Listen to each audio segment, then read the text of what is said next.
It was my birthday, and I was playing in a JV basketball tournament in Tabor. And the whole time that we were playing, anytime there was a timeout or there was a quiet part of the game, Beans would always yell out, "Happy birthday, Darren!"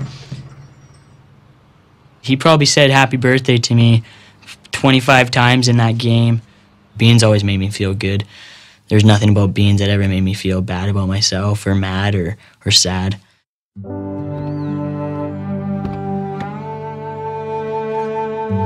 Chris, he was named Beans through his friends at school.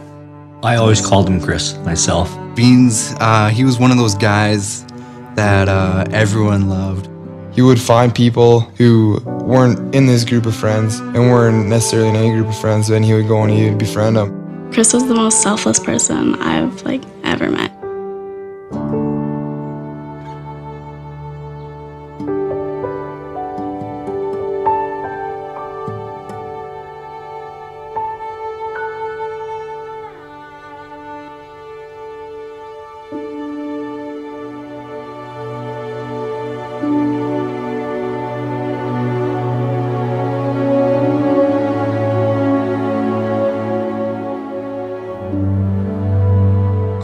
That morning, I went over with my seminary teacher, Brother Scott, to the Yokoyama's house, and I saw Beans' parents, and I went up to them and I said sorry. That's all I could say was sorry. I didn't know what else to say. For Darren, it wasn't physical.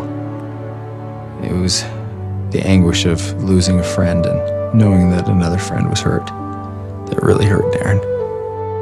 I continued to wonder and ponder what happened and actually wonder if Heavenly Father knew who I was and if he was actually there. It didn't make sense to me how I was the driver and Beans had passed away and Chris was in critical condition in Calgary, and I walked home that night.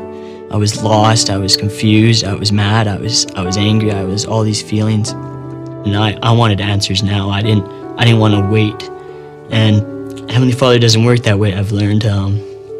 He does it in different ways.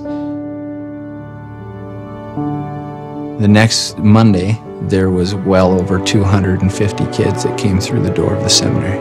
It was hard to watch kids struggle and cry, but it was comforting to see them turn to the Lord for that comfort rather than just seeking out friends. And there was a whole bunch of people there, and not one person to me ever said it's your fault or anything like that.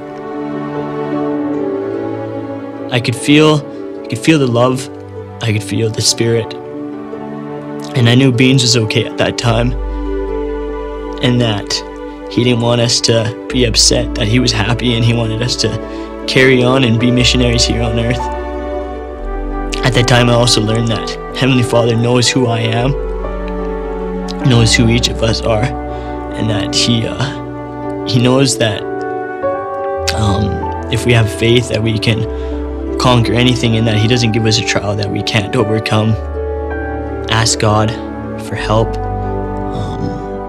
He will give you help. Over the past year and a half, it's been tough, but being on my knees quite a bit, I got answers later on. Plan of salvation, the atonement, it's real to me. Before, you learn it in seminary, you learn it in church your whole life when you're growing up, but until you actually apply it to your life, it takes a whole different meaning. From that, I know that Beans is all right and that I'll get to see him again.